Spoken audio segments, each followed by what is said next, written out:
Hello aspirants, welcome back to VIPS academy. నేను మీ Ashok.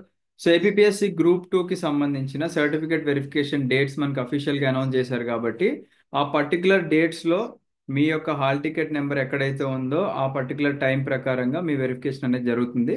So ఒకసారి పూర్తి వివరాలు మనం ఈ వీడియోలో చూద్దాం. వీడియో ఎండ్ వరకు చూస్తే మీకు ఒక క్లారిటీ అనేది వస్తుంది అనమాట, రైట్? సో మీరు ఇక్కడ చూసుకోవచ్చు, ఏపీఎస్సి రిలీజ్ చేసిన వెబ్ నోట్ ప్రకారంగా మనకి, ఓకేనా, ఫస్ట్ మెరిటోరియస్ స్పోర్ట్స్ పర్సన్ కి 10వ తారీఖు వెరిఫికేషన్ ఉంది, 11వ తారీఖు వెరిఫికేషన్ ఉంది. దాని తర్వాత మధ్యలో గ్యాప్ వచ్చిందండి. 12, 13, 14 3 డేస్ గ్యాప్ వచ్చింది. మళ్ళీ తర్వాత 15, 16, 17 కంటిన్యూస్ గా 3 డేస్ ఉందన్నమాట. అంటే ఓవరాల్ గా 5 రోజులు ఈ మెరిటోరియస్ స్పోర్ట్స్ పర్సన్స్ ఎవరైతే 370 మెంబర్స్ ఉన్నట్టున్నారో ఐ థింక్ వాళ్ళందరికీ కూడా మనకి ఇక్కడ మెన్షన్ చేశారనమాట విత్ టైమింగ్స్. మార్నింగ్ 10 నుంచి ఈవినింగ్ 5:30 వరకు అని మెన్షన్ చేశారు. అండ్ ఎక్కడంటే అది అంటే new HOD building, second floor, opposite Indira Gandhi municipal stadium, MG road, Vijayawada అని చెప్పేసి మెన్షన్ చేశారు. మరి మిగతా స్టూడెంట్స్కి ఎప్పుడు ఉంటుంది అంటే, మిగతా స్టూడెంట్స్ అందరికి కూడా వాళ్ళు వెరీ సూన్ మీ యొక్క ఇండివిజువల్ లాగిన్స్లో కూడా మెన్షన్ చేస్తారు. అది 21, ఓకేనా, ఏప్రిల్ 2025 నుంచి అదర్ క్యాండిడేట్స్ కూడా ఉంటుంది అని చెప్పేసి ఇక్కడ క్లియర్గా మెన్షన్ చేశారనమాట. అండ్ అది కూడా వెబ్సైట్లో మనకి ఇవ్వడం జరుగుతుంది వెరీ సూన్. అయితే the candidate should download the call letter, ఓకేనా. మనకి కాల్ లెటర్ ఇవన్నీ కూడా చెప్తాను.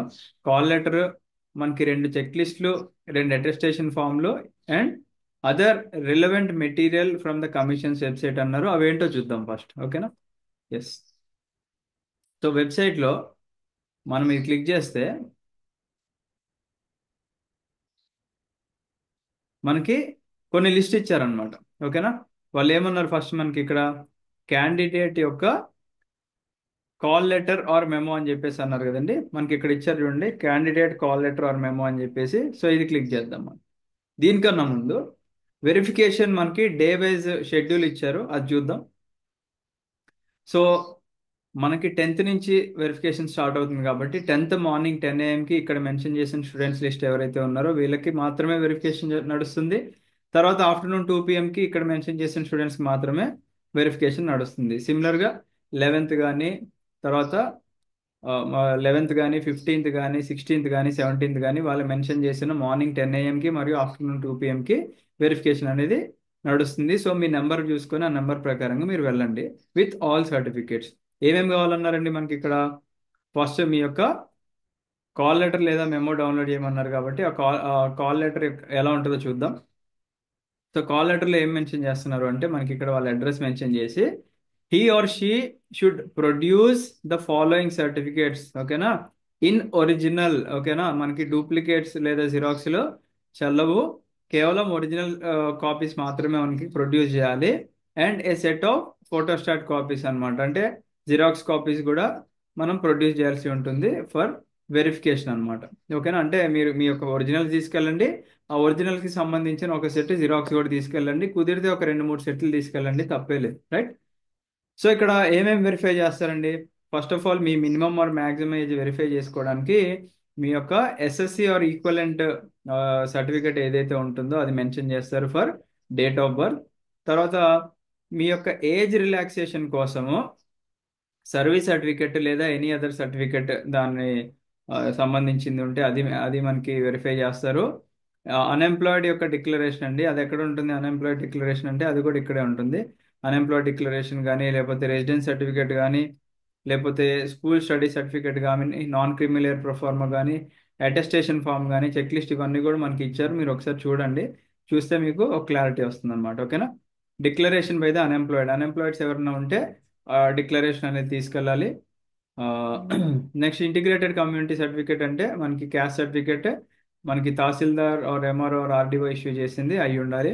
And income and asset certificate అండి, ఒక ఈడబ్ల్యూఎస్ వాళ్ళకి, ఎకనామికల్లీ వీకర్ సెక్షన్స్ వాళ్ళకి ఇన్కమ్ సర్టిఫికేట్ అనేది కంపల్సరీ తీసుకెళ్ళాలి, బికాస్ దాని బేసిస్ మీదనే మనకి ఈడబ్ల్యూఎస్ సర్టిఫికేట్ ఇస్తారు కాబట్టి. అండ్ బీసీ స్టూడెంట్స్కి మనకి నాన్ క్రీమీలేయర్ సర్టిఫికేట్ ఉంటుంది కాబట్టి మనకి creamy layer exemption certificate or non creamy layer certificate అనేది తీసుకెళ్లాల్సి ఉంటుంది. తర్వాత స్టడీ సర్టిఫికేట్ అడుగుతున్నారు చూడండి, మీరు 4th నుంచి 10th క్లాస్ వరకు ఎక్కడైతే చదివారో అది ప్రొడ్యూస్ చేయాలన్నమాట అని చెప్తున్నారు. If studied in school or residence certificate for 7 years prior to appearing in SSC issued by the concerned tahsildar. ఓకేనా. స్టడీ సర్టిఫికేట్ మీకు 4th నుంచి 10th క్లాస్ వరకు ఒకవేళ మీరు స్కూల్లో చదువుకున్నట్లయితే, లేదా రెసిడెన్షియల్ దాంట్లో మీరు ఉన్నట్లయితే ఆ యొక్క రెసిడెన్షియల్ సర్టిఫికేట్స్ ఉంటాయి కదండి మనకి. ఆర్ రెసిడెన్స్ సర్టిఫికేట్ అంటే మీరు ఎక్కడైతే రిసైడ్ చేస్తున్నారో దాని యొక్క సర్టిఫికేట్ ఒక 7 years prior to the prior to the appearing in SSC, మీరు 10th క్లాస్ అపియర్ అయ్యే ఒక 7 years ముందుది వాళ్ళు అడుగుతున్నారు అనమాట. ఓకేనా. నెక్స్ట్ లోకల్ స్టేటస్ సర్టిఫికేట్ అడుగుతున్నారు. ఒకవేళ తెలంగాణ నుంచి ఏపీకి మైగ్రేట్ అయినటువంటి వాళ్ళు ఉంటే. తర్వాత ఒరిజినల్ క్వాలిఫికేషన్ సర్టిఫికేట్ అండి మనకి ప్రతి ఒక్క నోటిఫికేషన్లో కూడా ప్రిస్క్రైబ్ చేస్తారు ముందే. For example 10th class basis మీద ఎగ్జామ్ అనుకోండి, 10th క్లాస్ సర్టిఫికేట్ మాత్రం చూస్తారు. దానిపైన మీరు ఎన్ని పై చదువులు చదివినా వాళ్ళు పట్టించుకోరు. ఇంటర్ బేస్డ్ ఎగ్జామినేషన్స్ కొన్ని ఉంటాయి. ఫర్ ఎగ్జాంపుల్ సిహెచ్ఎస్ఎల్ ఎగ్జామ్, వాళ్ళు మీ ఇంటర్మీడియట్ సర్టిఫికేట్స్ మాత్రం చూస్తారు. దానిపైన ఎన్ని చదువులు చదివినా వాళ్ళకి అవసరం లేదు. సో ఇది ఒక డిగ్రీ బేస్డ్ సర్టిఫికేట్ కాబట్టి మీ యొక్క క్వాలిఫికేషన్ సర్టిఫికేట్ అనేది ఏదైనా ఒక డిగ్రీ చేసి ఉండాలి కాబట్టి అది వెరిఫై చేస్తారనమాట. ఓకేనా. ఒకవేళ మీరు పోస్ట్ కోడ్ నెంబర్ 15, 16, 18కి మనకి కొన్ని పోస్టులకి స్పెసిఫిక్గా వాళ్ళు ఈ యొక్క కంప్యూటర్ సర్టిఫికేట్ అడిగారు కదండి. ఆ యొక్క కంప్యూటర్ సర్టిఫికేట్ సంబంధించిన కోర్సెస్ మనకి పోస్టులు ఏవైతే ఉన్నాయో state board of technical education and training వాళ్ళ దగ్గర నుంచి మీరు either office automation or PC maintenance and troubleshooting, web designing నేర్చుకున్నట్లయితే ఆ సర్టిఫికేట్ మీరు ప్రొడ్యూస్ చేసుకోవచ్చు అనమాట. ఓకేనా. అంతేగాని సర్టిఫికేట్ అని ఏదైతే ఇంటర్నెట్కి వెళ్ళి ఇంటర్నెట్ అన్నీ రాసి ఇచ్చాడు ఓకే యూఆర్ ఎలిజిబుల్ అని అంటే అవి కుదరదండి. State board of technical education and training certificate మాత్రమే ఉండాలి. సో అది one of the student morning మనకు పంపించారు. సో అది నేను ఒకసారి దూరం నుంచి చూపిస్తాను సో దట్ అతని యొక్క డీటెయిల్స్ కూడా డిస్క్లోజ్ చేయకుండా ఉంటుంది.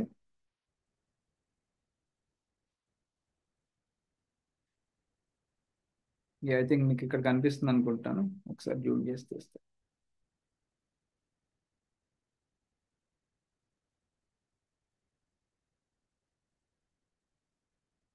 ఎస్ అండి.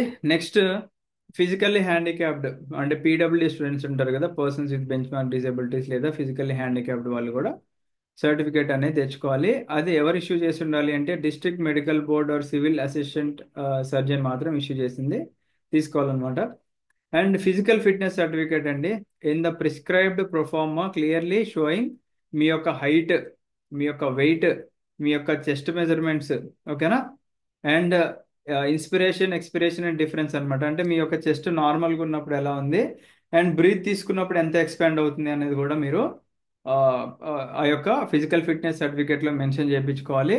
బికాస్ పోస్ట్ కోడ్ నెంబర్ 7 ఏదైతే ఉంటుందో మనకి దానికి హెల్ప్ అవుతుంది అనమాట. ఓకేనా. పోస్ట్ కోడ్ నెంబర్ 7 ఏంటంటే మనకి ఎక్స్క్లూజివ్లీ ఎక్సైజ్ సబ్ ఇన్స్పెక్టర్ అంటే యూనిఫామ్డ్ సర్వీస్ కాబట్టి ఖచ్చితంగా మనకు కావాలన్నమాట. ఇది కూడా district medical board or civil assistant surgeon మనకి ఇష్యూ చేసింది అయి ఉండాలన్నమాట. సో మీరు ఎక్స్ సర్వీస్ మెన్ అయితే ఎక్స్ సర్వీస్ మెన్ సర్టిఫికేట్ పట్టుకెళ్ళండి. స్పోర్ట్స్ సర్టిఫికేట్ ఉంటే మీ యొక్క స్పోర్ట్స్ సర్టిఫికేట్ కూడా, రిలవెంట్ స్పోర్ట్స్ సర్టిఫికేట్ కూడా మీరు తీసుకెళ్లాల్సి ఉంటుంది.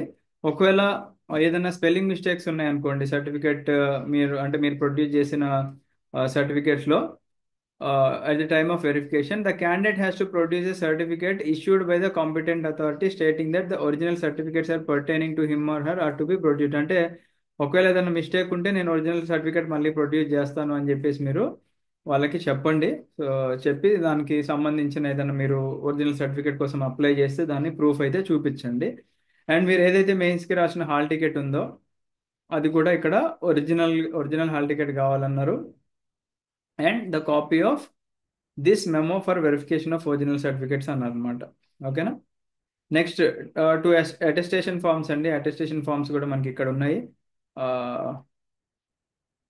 సో ఇది అటెస్టేషన్ ఫామ్ అంటే ఏం లేదు, మీరు ఓన్ హ్యాండ్ రైటింగ్తో ఫిల్ చేయాలన్నమాట. మీ యొక్క పాస్పోర్ట్ ఫోటో ఇక్కడ పెట్టేసి ఇవన్నీ కూడా ఫిల్ చేసి మీరు అటెస్ట్ చేయాలన్నమాట. ఓకేనా.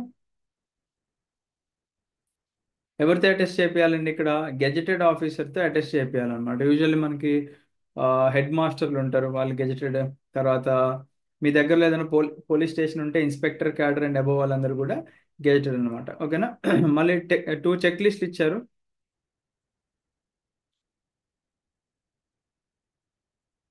సో ఇవి ఆ చెక్ లిస్ట్లు అనమాట. ఇది కూడా మీరు ఫిల్ చేయాల్సి ఉంటుంది.